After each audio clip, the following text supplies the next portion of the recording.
All right. Hi, everyone. Hope you all are doing well. And thank you so much for joining Hindu YUVA at Columbia University's panel, Hindu American Voices in the Media.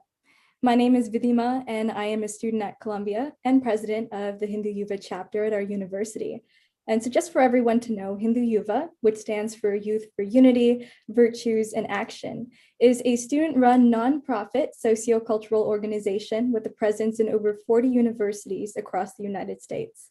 Today, I have the honor of introducing and speaking with our two panelists, Versha Sharma and Sagar Enjeti. Just a little bit of background on our panelists today. So Versha Sharma is a journalist who's been living and working in New York for over 10 years. She currently serves as a senior correspondent at NowThis, where she's been focused on politics and culture reporting since 2014. She's interviewed everyone from President Obama to Joe Biden, Kamala Harris, Oprah, AOC, Hillary Clinton, and more. Versha has moderated high-profile panelists across the US, including with Rep. Pramila Jayapal, members of the Squad, and Stacey Abrams for events highlighting women of color in politics. Versha was previously managing editor of NowThis from 2015 to 2020, and as part of this NowThis Reports team in 2018, she won an Edward R. Murrow Award for a short documentary about the aftermath of Hurricane Maria in Puerto Rico. She now serves on the executive board of the Online News Association. Thank you so much for being here with us. Thank you for having me. Of course, of course. And now Sagar Enjeti is a Washington correspondent and host of Rising at The Hill TV. He was just named the 2019 to 2020 Tony Blankley Fellow by Steamboat Institute. Sagar is also a media fellow at the Hudson Institute in Washington, D.C., where he co-hosts the Realignment podcast. Sagar previously served as White House correspondent for the Daily Caller and Foreign Affairs correspondent for the DC News Foundation. Sagar has interviewed President Donald Trump 4 separate times, along with presidential contenders, heads of state, members of Congress, senators, and prominent figures throughout the US. So thank you so much again, both of you, for being here. And just for everyone tuning in, we'd love for you to listen in and have the opportunity to engage with our panelists today. And so throughout tonight, our event's viewers, so whether you're on YouTube Live, whether you're on Facebook, you are welcome to comment questions that you have about the topic. And we'll be choosing those unique questions, and I'll ask those to their speakers. So great opportunity to interact with them. And all right, so okay, without further ado, let's get started and let's go ahead with our discussion. So I know that I introduced the both of you briefly through your bios, but maybe it'd be good to hear a little bit more about you, just to go a little bit more in depth, maybe talk about, of course, your career trajectory, maybe your organization, and anything else that you'd like us to know. Maybe we can start with you, Versha. All right, great. Hi, everybody. And again, thank you so much for having me and putting this together. I think this is a really cool opportunity. I have been working in digital media largely in New York for 11 years now. I got my start working on the Obama campaign in 2008 before working on a couple of political campaigns around the country from Senate level to city council level, and deciding that I would rather be a political journalist than actually in politics because I could hold people more accountable that way. So then I got an internship at Talking Points Memo, which is still a great US politics site to check out. And since then, I've worked at MSNBC, an international news startup called Vocativ, and almost spent the last 7 years now at NowThis. NowThis's mission is all news for young people, by young people. It's my favorite place I've ever worked because it's one of the reasons is because it's the most diverse place I've ever worked by far. And they put me in a leadership position, which I think is great. And we cover everything from politics to pop culture to breaking news, trending news. And yeah, that's a little bit about NowThis. Great. Sagar, you can go ahead and also introduce yourself. Sure. Yeah. Sagar Enjeti. I lived here in Washington, D.C. for more than 10 years now. I actually went to college here and I got my master's here as well. So I'm born and raised in College Station, Texas, originally. I've had the political bug from a very, very young age. Got very into politics because of opposition to the Iraq war. And I was living in a place which was very much pro-war. So I've always had a bit of a rebellious streak. I came here to DC. My first love always will be foreign policy. I covered the Iraq war, Afghanistan, Syria, and much of that. around 2017, I realized the biggest story in the world wasn't actually happening outside of America, at least what I thought for the first time in a long time. It was actually here in Washington. I switched to covering domestic politics. I was a White House correspondent during the Trump administration, which we can talk about. It was a wild ride. And then I left basically the day-to-day news beat, and I created a show with Crystal Ball called Rising on the Hill, which is a daily political news show. And I also currently host my podcast. The show, both my shows are primarily targeted towards younger people. Most of the people who watch me are like 35 and below, and a lot of people consider it like their cable news or their cable news alternative. And it's turned out to be wildly successful, much beyond my original dreams for the show. And so here I am today. Thank you. I'm just going to jump in because I didn't know you were from College Station. I love that. Yeah. I'm from Louisiana as well. There you go. So two Southern. Also had my political awakening during the war. So there you go. Yeah. No, I'm glad to hear. I was just going to say that's amazing because I think you both, had caught to quote you, Sagar, the political bug pretty early on. And it's really good to hear because I think especially within the Hindu American community, we often hear of the career paths like the doctor, the lawyer, but I'm so glad to hear specifically your guys' reasons for political journalism. And I think it's really inspiring for so many individuals. So I know you both talked about university. I think I'd maybe like to backtrack a little bit and sort of dive into our topic a little bit more by asking you, I think, especially during university life, that's where I think a lot of students come in to understand their identity and really come to understand themselves. So I'd love to know, as a Hindu American, how did that identity fit into your university life when you were an undergrad? And a lot of our viewers here are students, so I think they'd love to kind of understand what your perspective is on that. Maybe Sagar, we can start with you. Yeah, sure. In terms of, I've always felt, and I'm sure everyone here listening can empathize with the pressure to fit into a specific role or a mold of what you're supposed to be interested in. And like I said, I've always been rebellious. And so I was the person in the Indian community of College Station who was involved in all the things that everybody else wasn't. And I think that I definitely felt that pressure in college too. And from, necessarily there are a lot of Indian students organizations which can feel oppressive, but I actually ended up having many Indian friends. I was part of a fraternity and many Indian fraternity brothers as well. More what I'm getting at is you can be true to yourself without having to fit a specific mold. You don't have to be told by anybody what to do, what to believe, what to read, what to participate in or not. And I think that one of the best ways to stay true to how I think we probably all share a way and we were raised is by living up to some of the values that I am most proud of whenever I think about my Indian heritage, about staying true to, working hard, making sure that we think hard about community and family and about why it is that we've been able to be so successful here in the United States. So those are the things that I really held on to while I was in college. Yeah, so I went to Centenary College of Louisiana in Shreveport, again, not too far from the Texas border. I studied political science there. So again, my dad did ask me, what are you going to do with this degree if you're not going to law school? And, despite this 11-year career in digital media, my dad still talks about money he set aside to send me to law school. If I decided to go, he would be all for it, I think. But he is proud of me as well. So Centenary College is a small, tiny liberal arts college, not a lot of diversity there, but some. And I was able to find other students like myself, not necessarily all South Asian, but we formed a group, an international group that was multicultural. And we would plan events on campus. One of our favorites was celebrating Holi, which I'm very excited about this weekend. I hope we can all get out in a nice park somewhere and celebrate safely. But I think in those situations, when you're one of the only minorities or the only minority, it can absolutely feel like a burden. And it does, and I have felt that in various ways, but I also think it can be a great opportunity to educate people and inform them. And that's what we wanted to do with our multicultural association.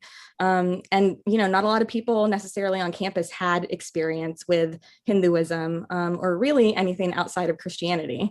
So there was a lot of learning that went on at our private liberal arts college, but I was happy that people were open-minded enough to accept that. Good. No, I'm so glad to hear. I think the one thing that both of you were saying, obviously you had your friend groups, but also trying to be part of groups where, you could support your identity through the support of other people. And that's amazing to hear, because I know that a lot of colleges have those groups, and, if they don't have those groups, people can always start them. But Sagar, I want to maybe hop on something that you had talked about a little bit more about, values that you held to, being a Hindu in college. And I'd like to maybe look at the current, and ask you a little bit more about, well, the both of you, about how your background as a Hindu has maybe played into how you do your work on a day-to-day basis, and if so, how? For example, just so it's not, vague, like if there are any specific values or maybe any ethical practices or concepts. I know a lot of our Hindu parents instill a lot of values within us. So if there's anything there that translates to your work as a journalist, I think we'd love to hear about that. I think one of the very valuable things from a journalistic perspective of growing up Hindu and in our culture is that you become used to the idea. It's very different from the West, and yet we are Western because we live here. And so it's actually quite valuable to be able to live between the two worlds and explain them to other people. And so, I see people in terms of my own work. One of the reasons that I gravitated a lot to the conflicts in Iraq and Afghanistan, not only because I've traveled extensively and was in India quite a bit, is because it's easier, I think, for us to put ourselves in the minds and the experiences of people in the West just have a very difficult time understanding and empathizing with that. I see this all the time whenever I talk, in the rare occasions that I do have to cover Indian politics, like in India, and try and explain it to people here. And I'm like, well, it's complicated. There's a long history of thousands and thousands of years, and it's, an ethnically heterogeneous country, but, dispersed in different ways. And it's hard to explain to people in the West, but I think that actually makes it better. And so more what I'm saying is that I think it's very valuable to be able to come from a different culture, especially one with so removed from the experiences that many of the people here in this country grew up with, both in terms of their roots, like in their religions and the Abrahamic religion, and then where we can come from, because we just have a very different value set, which I think is really important around family, around the way we value others, the way that we look at community, and more. So that's what I've always found very important. Yeah, culturally, I think the values of hard work absolutely helped get us to where we are today. The emphasis on family and community, like Sagar said as well, I think that's so important. And especially respect and tolerance. I have always felt that Hinduism, compared to some other religions, has a lot more respect and tolerance within it, including for other religions and other gods. And I think learning from such a young age that there are millions and millions of gods and goddesses that you could pray to or learn about or learn from their myths and legends and stories. I was automatically open-minded, as opposed to some of my Southern Baptist friends. It's a very strict denomination. Jesus Christ is your one and only savior. I had people try to save me at various times, and we had discussions because my parents were able to educate me in that way, and then I was able to educate my peers in a lot of ways. So no religion is perfect, of course, but I do feel that Hinduism promotes, both in the religion and the culture, it promotes a lot of tolerance for diversity. And that's absolutely wonderful to hear. I think both of your perspectives. So first of all, the culture of polytheism, leading to education and leading to open-mindedness. And then of course, having this optimism around the fact that maybe hopefully we can unite both the Western and Eastern cultures by existing within this certain space, is both really nice and both unique and wonderful perspectives.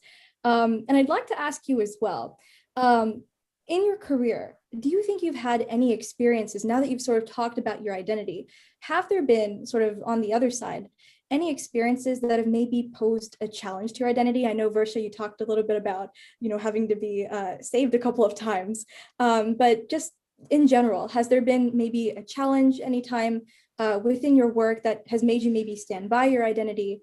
I guess just a really quick example that I'm thinking of just from a student's perspective. For example, one of the people I know in my community, would choose to wear a bindi to school, but received a lot of criticism for that to the point where, she felt obligated to not wear bindis to school anymore. So I'm wondering if, any aspects of your identity were, ever challenging as a journalist. Maybe Versha, if you have any, we can start with you. Yeah, I'm sorry to hear that about your friend. That bums me out. But I think I've been lucky because I've worked in largely progressive media outlets that are, again, emphasizing diversity and inclusivity, that I haven't really had specific experiences like that related to Hinduism. I've certainly dealt with discrimination on the basis of sex and on the basis of race. That's absolutely still a problem in media, as it is in many other industries. But I would say, I think there have been some interesting reporting experiences that I've had. Again, going to a Trump rally, for example, and being maybe one of the only few people of color who were there, especially among the press. That was certainly interesting. I went to a Hindus for Trump rally in New Jersey, which was a fascinating experience to report on and see where the overlap was between right-wing Hindus and right-wing Christians in the US. And Trump does have a lot of support. He had a lot of support from some of those people. And I think that was fascinating to dig into. So I appreciated that I had this perspective going into it that allowed me to report on such a community with a little more nuance than other journalists could do. Yeah, I can say, look, I definitely came of age in the post 9/11 age. I, had definitely suffered discrimination when I was growing up. But I can also say, and I don't think I've ever faced a incident where I had to choose between like my identity and my job. I'm very lucky for that. I'm sure there are many people who have had to do that, but I can say that that's never happened to me.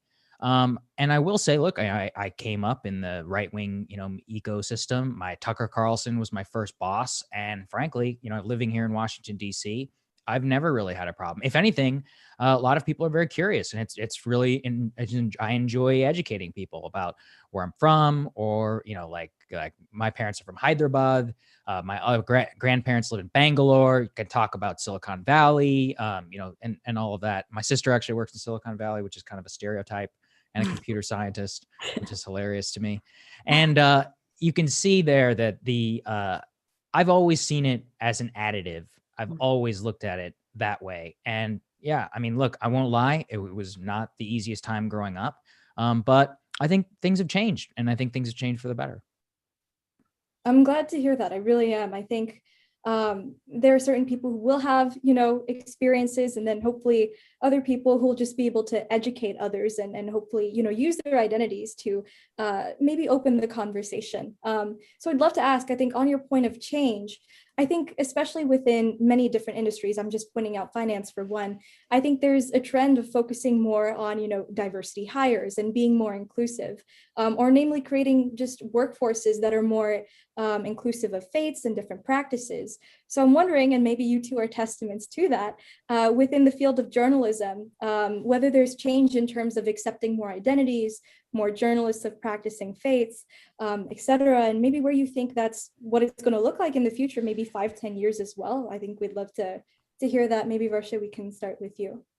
Yeah, I think it's absolutely changed in the 11 years, again, that I've been working in digital media. I have seen a lot of progress, not enough, but I've seen a lot of progress. And I think the national reckoning on race that really woke a lot of people up last summer with the Black Lives Matter movement in the wake of George Floyd's death has spread to many different facets of societies. I think university campuses, newsrooms, even like the fashion industry, for example, finance as well. So I think there's an interesting opportunity right now, and we're kind of at an inflection point where people are interested in diversity and inclusion now. People want to be better at that. But I think we have to make sure we're also not being tokenized in any way, and make sure that these are authentic and sincere efforts at building that. So that's where I see room for opportunity and room for progress. Yeah, I think things have changed for the better. I do think that the one area where I would like to see more progress is really ideological diversity. And I would say that the biggest problem that we Indian Americans in particular, I think, can face is we can look at things in a very different lens than the rest of the country. And I think we have to be honest about who we are. We're the richest people in America. That's just the truth. And there is a background and a perspective and a sociocultural, that kind of assimilation that occurs ideologically whenever you are the richest people in a country. And I think it's important to not necessarily lose sight of, we live in a really big country and there are a lot of poor people in this country, and we should try and see, and look, like, there are a lot of poor people where we come from too. We shouldn't also forget that as well. And I see sometimes a disconnection from that I think is really important to avoid. And that's, one of the reasons I wanted to speak here, was to hammer that home. Thank you. Thank you. I think it's we receive from both of you, like both the sort of pros in terms of what's going on and also maybe room for improvement. And I'm really glad that you brought that up. And also something that I would love to ask a little bit maybe more on this. I know, Sagar, that you had the opportunity to interview Tulsi Gabbard, who is actually the first individual to have been elected to Congress and run for president openly Hindu American and championing that identity. And of course, more now recently, we have a vice president who identifies as, South Asian, who has a mother who is of Indian, origin. So I'm wondering what you both think, with the rise and media attention on these individuals, either at one point or even just more recently, what that means for the way that people will view, Hindu Americans. And in other words, do you maybe think that, it'll change the way that mainstream America looks at Hindu Americans, or will maybe our voices as Hindu Americans, have the opportunity to be amplified? Sagar, maybe we can start with you. Sure. I think Tulsi is a good example, which is that I was very troubled in the way that she was treated. And because she was the first Hindu American, I do think that was historic. I consider her a friend, and I've been a longtime fan of hers. And I think that there's a lot of selectivity whenever it comes to who is acceptable and who is not. And look, like, I personally am not like a big Nikki Haley or Bobby Jindal fan, but I don't think that they were treated very well by a lot of the people who in the Indian American community, because they thought differently. And look, like I said, there's a lot I disagree on with them both, and I'm largely identify with the political right, but that doesn't mean that I can't see that as an opportunity. So when we're talking about this, I think it's important for us too, in order to be consistent about who we talk about. And Tulsi is a great example of that. I was really outraged at the way that she was treated during the presidential campaign and afterwards. And so really what I'm getting at is, I think for all of us, yes, I think there's a huge opportunity for Indian Americans. I think we have more Indian Americans in Congress than ever. We might have an Indian American woman Republican presidential candidate, although I don't think that's going to go that well. But look, let's break barriers on all sides. I think that's important. And yeah, I would really just emphasize that we shouldn't be focused on tearing people down. We should be lifting up people, whomever they are, if we're really real about this. Yeah, I think it's been great to see the increased representation and discussion of Kamala Harris's South Asian identity. Obviously, she credits her mom with quite a lot in inspiring her and her work during the civil rights movement as well. I mean, we've just never seen that before. So it really is incredible to see some of these videos that were played at the Democratic National Convention, for example, and to see her talking about idli and her favorite Indian foods. And these are little moments, but they mean something to a lot of people, especially our parents.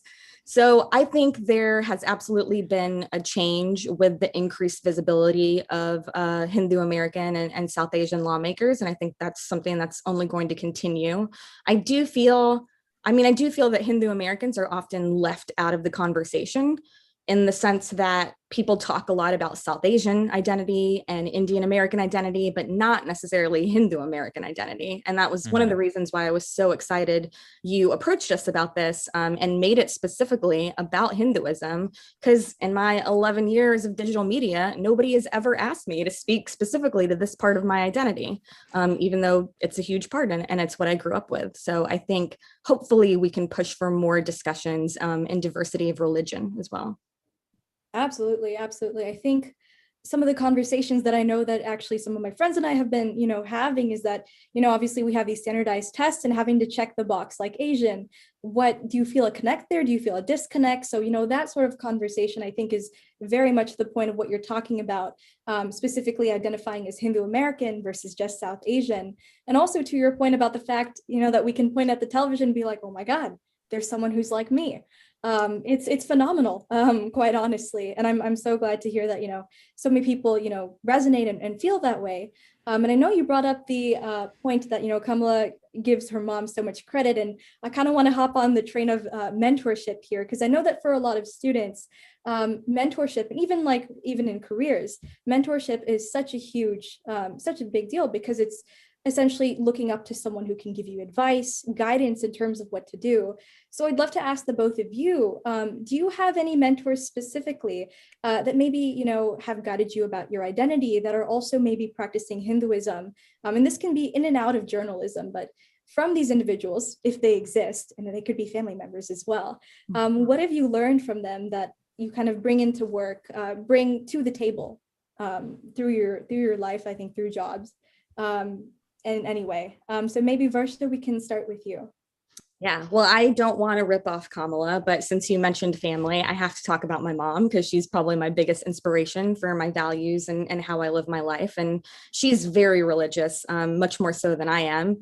And but she taught me, again, from a very early age, and continues to teach me through my life and guide me through professional challenges that I have, about how to meet these moments, about how not to get deterred by some of these moments.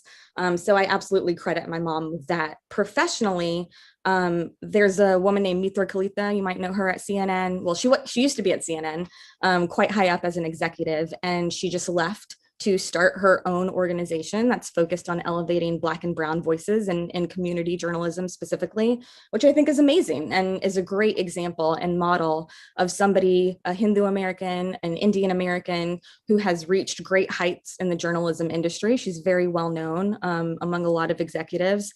And she's using her platform and all of the following that she has now to turn people's attention to lesser known voices, especially in our community. And she's based in New York and Queens. And so there's obviously a lot to talk about there in terms of diversity and representation. But that's been really exciting to see. And she's been a great mentor to a lot of people, a lot of young women, especially. Yeah, I mean, for me, of course, family is the same thing. I mean, my parents came to America to escape old world ways of thinking and always encouraged me in order to encourage that. I would not be here if it wasn't for that, in order to slog through some of the, and I'm sure Versha can attest to this, early journalism made so easy. But once you make it, it's really great. What I would say actually is on the mentorship side is they didn't necessarily exist kind of within my cohort and especially within my politics here in Washington. But what's been more interesting is that there's like a group of us which have kind of banded together lower level and have risen up and really helped each other. And so a former FCC chairman, Ajit Pai, is definitely part of this group.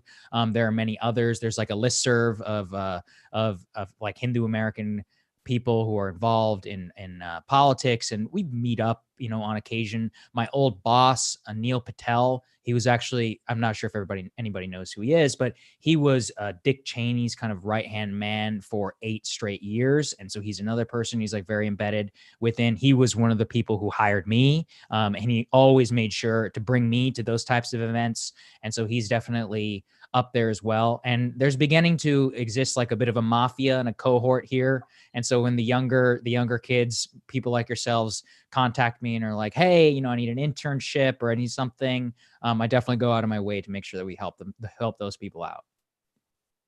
No, I mean, that's really great to hear, because I think someone had quoted, I don't know who, but I've heard it, but mentorship is like a two-way street, in the sense, like, obviously, you have your mentors and, you give it back to the younger generation. So that's absolutely wonderful to hear. So just FYI, I'm going to start maybe fielding some questions from our audience. So one of them that we have, I think this is quite interesting, talking about, representation and voices in the media of Hindus. Someone asks, so Hindus are often negatively misrepresented in the media, and the stereotype of, caste system with caste, the cow and the curry still holds. How do you think we can change this sort of negative perspective in the media that we're sort of looked at as? So maybe we can start with Sagar.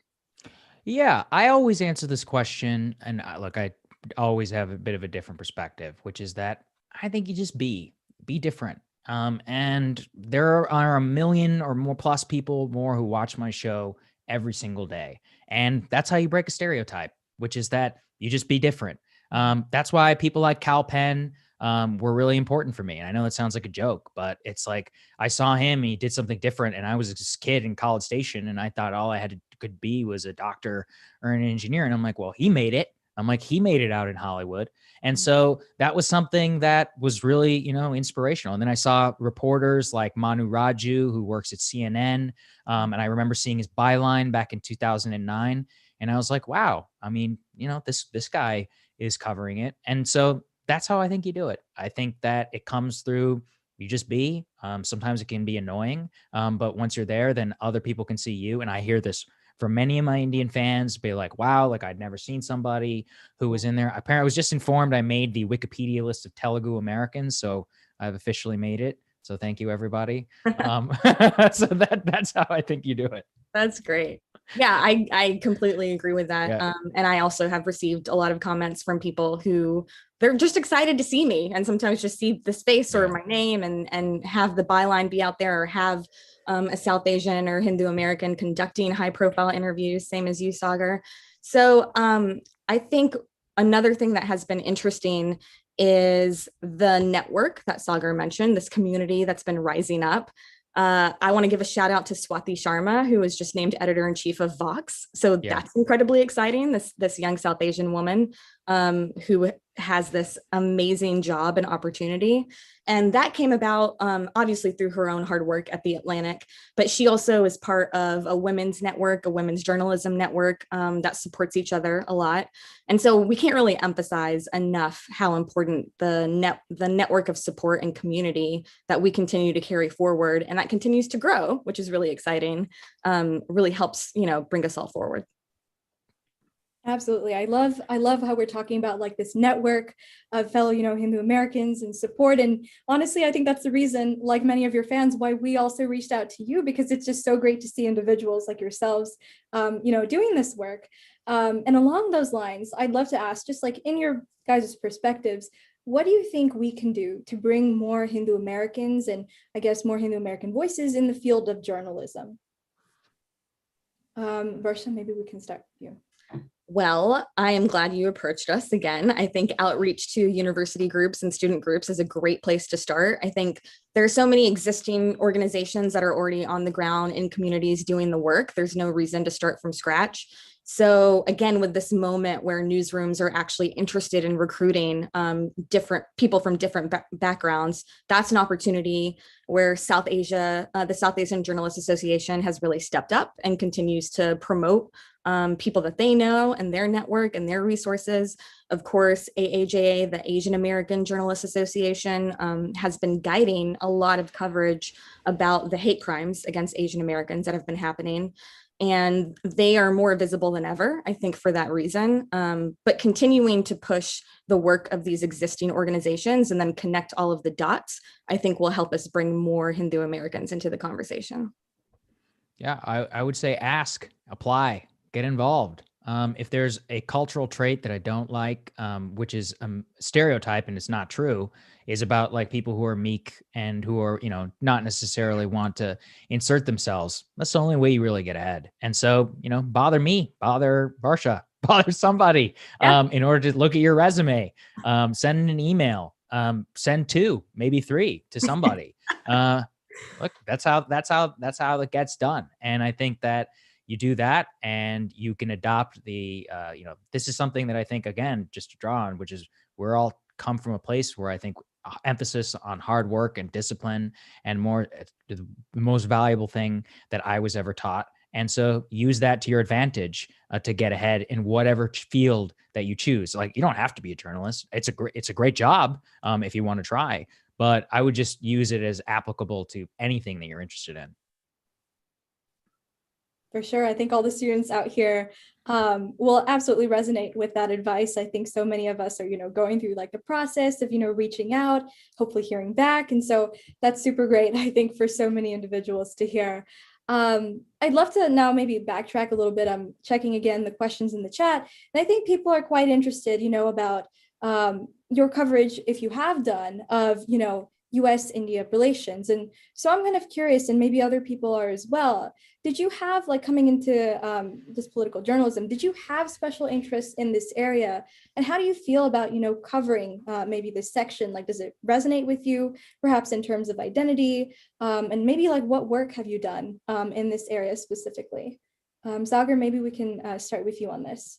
Yeah, I mean, I love covering U.S. India relations. I think it's fascinating. It's not, necessarily at the top, so I don't always get to cover it.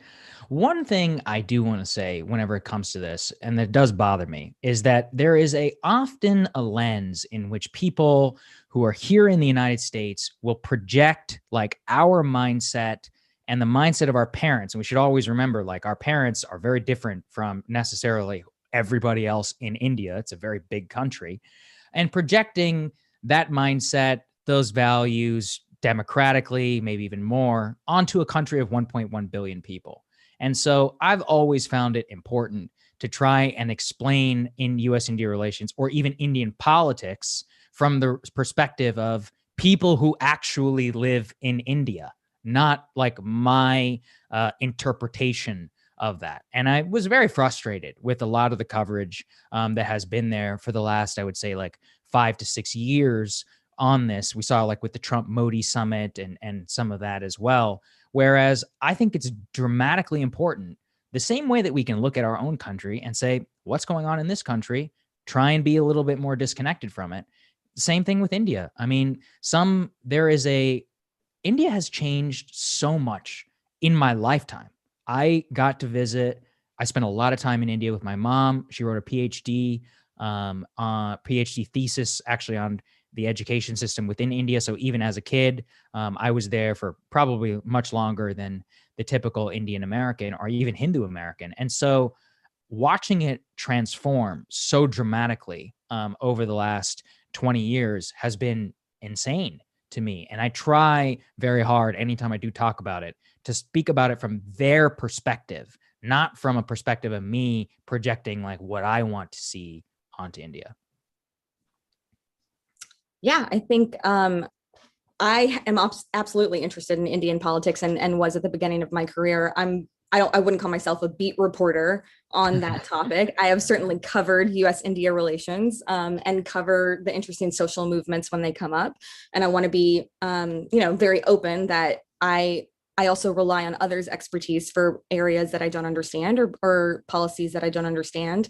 But India, people forget, it's the world's biggest democracy. We should all be paying attention to it. It has massive influence in a lot of ways and absolutely massive potential, given the population and given the way that it's progressed, as Sagar said.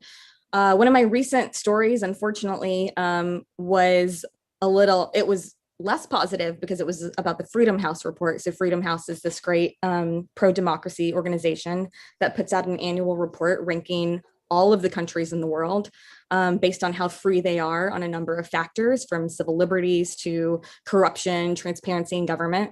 And for the first time in 11 years, I want to say 11 years. Nope.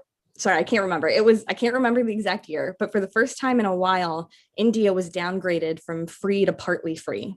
I don't feel that this got a lot of attention. I think it deserves more. They have their reasons for that. Some of the policies and treatment that we've seen of minorities under Modi's government being part of that. So that's incredibly important. If the world's biggest democracy is now being rated as partly free and less free than it was a decade ago, what are the reasons for that? What can people do about it? I'm very interested in that. So I think, we're certainly seeing an emerging, continuing tension between democracy and everything else around the world. And we had this January 6th insurrection in the US like we've never had before. It's a problem for us as well. The US rating also declined over the last 11 years. So I think these are important things for us to monitor and look at. I don't know that the Biden administration has been super vocal or outspoken on this part yet. I think they're trying to play it safe and keep relations good, which I completely understand why they want to do that. But I think it's going to be very interesting to see how that might change over the next 4 years. Yeah, thank you for sharing that. I think that's absolutely so important. At least everyone here watching now knows and can take that into consideration. I hope that maybe in the future we see some stories along these lines, just anything about that. So great. Turning more to audience questions. Someone asks, where do you see opportunities or needs for more representation of the Hindu American voice in media or journalism? Sagar, maybe we can start with you. Well, I think everywhere, and I think everywhere needs to see more, and you can do that by getting involved and, following my advice and getting the internship and, working hard, getting involved on campus and more. I don't know if there is a specific area. I think people can always, quote unquote, do better. What I would really just like to see is like I said, is a mindfulness of like who we are, where we come from, our perspective, what we can see, how we can add that, broaden it, and bring that to people. Because I think, like I said in the beginning, I think we're in a very unique position as Americans. There are really not very many like us in terms of our ability to have a headspace really, which is global. And I just think that is so incredibly valuable. It's something I find myself leaning on all the time in my coverage, in the way that I think about the world, my ability to empathize with people all across, who are interacting with the United States and don't understand it, or Americans interacting with another culture and don't understand that. So I would encourage everybody to just go wherever you want. If you want to be in TV, that's great. It's not easy. It can be done. If you want to be in print, that's really hard too. It's also can be done. Radio, it's fun. Podcasting, it's the booming business. Come join us. So yeah, that's what I would say. Yeah, I agree with that. Everywhere. I think maybe more in leadership positions as well, because I think, again, we've had a lot of progress in terms of diversifying newsrooms, but we need absolutely more people of color in actual leadership positions or decision-making positions, because that really affects how a lot of coverage comes out for various outlets. So I hope to see that.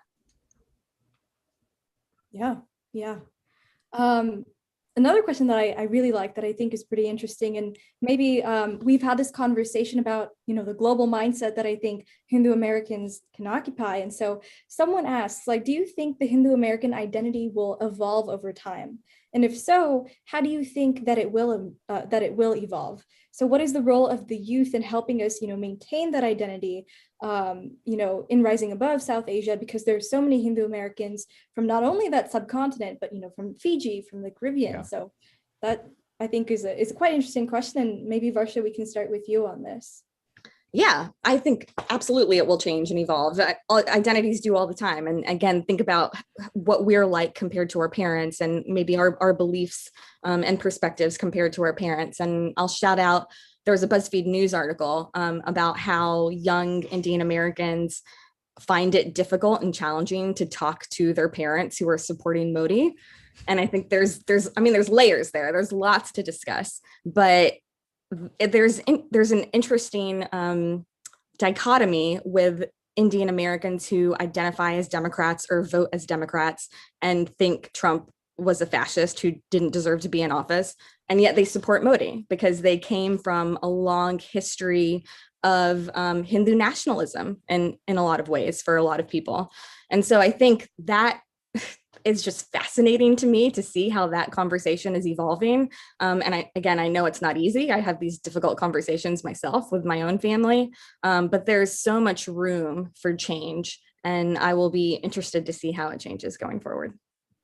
Yeah, the beauty of Hinduism is the world's most dynamic religion. I mean, it survived 8,000 years for a reason, and it's because it is not doctrinaire. It does evolve, and it molds itself to a local population. There are there's so many temples I've been to in India, which make me laugh, man. There's one called a visa temple where you go if you want a visa to the United States, and you have to walk like 1,000 times. I've been to a temple with Ganesh with a cricket bat in his hand, where everybody goes whenever the India-Pakistan matchup comes up. More what I'm getting at is this, which is that it evolves and it will change. Like Hinduism is very unique to in the Indian subcontinent, but it's also unique to these people who are, like the Tanzanian Indian branch, and then like the Fiji, and then the West Indies. It's all been evolved, and there's a dynamism to it. So I have no idea what it'll look like. I'm intrigued. I've definitely started thinking about it as I got older, and I'm like, well, how am I going to teach my kids about this? Like when I have kids, like what am I going to say? Which school are you going to take them to? Because I'm not from India necessarily. I'm like, but I have a deep connection to some cultural elements there. And so just like all our ancestors who lived all over India or the Western Pacific or Africa or whatever, it'll find its own very unique flavor. Thank you for sharing. And now I kind of want to visit those temples. Those sound so interesting. It's kind of fun. Yeah, I walked around the thing. That's so good to hear. And I think it's just such a testament to what both of you are saying in terms of, how we'll keep changing. And I myself would be really interested to hear maybe, or see 50 years down the line, what that looks like. Great. Well, thank you. So a little bit more on that. I would love to know, I think, Sagar, you mentioned a little bit about, even in like posterity, how are you going to connect them to their cultural roots? But maybe I'd like to kind of focus back on the both of you and ask you, how do you both maybe stay in touch with your cultural roots? Whether, it's through journalism or whether it's just your own just personal life. What are some ways, like whether it's, visiting India, family, etc. That would be nice, I think, to hear. Versha, we can start with you. Yeah, I would say all of the above. I stay connected to Hinduism and the culture through my family. Absolutely. We celebrate holidays big and small. And that goes back to my mom being especially devout, I think, and that really spreads throughout the family. So I think that's a really positive influence. Sagar mentioned Ganesh. I've got like Ganesh statues over here that I could go grab. Yeah. He's my favorite. But yeah, I think celebrating the holidays, staying informed, staying up to date, staying connected to my family and my culture and community. There was an organization called the Senla Indian Association. So that's for Central Louisiana. I'm sure every single region has their Indian association, right? So we would have functions regularly where people would perform, dance, and sing. And I think those are amazing opportunities for people to stay connected. And of course, living in New York, there are a million opportunities like that. Yeah, I like to just talk to people. I really enjoy, like, here in DC, there are a lot of people who are much more recent arrivals. I like talking to them. One of the fun parts about my show is I've developed a small but very dedicated fan base in India. So I like to talk to them. I don't really know why they're so interested in US politics, but I'll take it. And it's something that I really enjoy talking to them about politics in India, about how they feel, why they feel even connected to the US, like our own, our problems and how it's manifesting there, and the way that they think about the West versus the way that we think about them. So I love that. Every time I get to go, I haven't been in a while. It's almost been 5 or 6 years because I've just been working. And I'm not sure when the next time I'll get to go. I like to talk to my parents. I come from a pretty unique Indian community in College Station where it's literally all professors and doctors. Like, it's not a joke because the town exists because it's for a university. My parents are both professors. And so everybody there, it's like a own unique subset. So I get to go back there and get yelled at for things that I've said and more. And yeah, that's how I do it. I like to keep in touch. I also, I enjoy watching, I don't speak Hindi, I only speak Telugu, but I still enjoy watching whatever the hit songs are on YouTube for Bollywood, which is always fun. Yeah, can definitely validate that that sentiment as well. I think just one other thing that I see this thread of like education being, something that's really important to the both of you. And I think there's this really good question that someone has asked and that I kind of along the lines of educating that I think would be great to hear. So do you feel that there is cultural appropriation of Hindu symbols, ideas, and culture in the US? And if yes, where do we draw that line between the curiosity and then appropriation? Versha, maybe we can start with you. Yeah, I think that is an ongoing conversation and very much an evolving conversation where we're all learning where our boundaries and lines are. And, even within our own community, that's very different. I do think there's been appropriation, especially in the wellness community, with elements of Hindu culture when we're talking about yoga, or we're talking about Kriya, or we're talking about types of meditation that have been co-opted by, maybe blonde female influencers who are making a lot of money off of it. So, there's a line, but I think there is a way to celebrate and share what's positive about these cultural and spiritual movements. And I am all for that, as long as people are coming from a place of education and authenticity, rather than just trying to capitalize and make money off of something. So, that's always, it can be a gray line as well. Yeah, I celebrate the proliferation of symbols. And I know this is controversial, but I enjoy it. I like whenever, even amongst the wellness community, the proliferation of the terms and more. Look, I mean, I just think it gets you nowhere trying to be a scold, and instead being like, hey, just so you know, that comes from this discipline, which I learned. Most 99% of people doing yoga anyway are very open-minded people and are very willing to listen. Same in the mindfulness community. I've been active for a long time in mindfulness. There's lots of elements between Hinduism and Buddhism, which are there, which most of the people who are practitioners have really no idea and would love to sit there and talk to you. I encourage people here who are listening to go on a mindfulness or meditation retreat. One of the best things I ever did. I think it's really important for your state of mind, and you will recognize a lot of elements of our culture, our religion, whenever it comes to that. And I think that's really important. And you can even talk with people, if you're in a non-silent one, about what it is. Definitely. I like so many points that, that are made here. And I just wanted to say that we actually did have a panel a couple of months ago that had to do with mental health, but from a Hindu's perspective. So I think it's kind of like that same, what you're talking about, bringing those elements into things like mindfulness, but being open-minded about it and sharing that. So I know that we're getting close to time here. So I kind of want to end with to me, I think it's a big question, and maybe it'll be for you too as well, but it's quite simple. And I think that's what makes it a big question. What does being a Hindu American mean to you? So obviously there's so many directions you can take that question, but maybe just give us like a strong finish here. Sagar, we can start with you. Sure. To me, it means living up to my ancestors. I've spent a lot of time learning about the people who came before me and the struggles that they had, also their own place in India, what they valued. And I really think about how exactly they got to where they were, how my parents took the risk of coming here. I mean, we should all remember, it's not easy. You come to a country which is tens of thousands of miles away. Your parents live so far. Why would they do that? Why are we here? What should we do when we're here?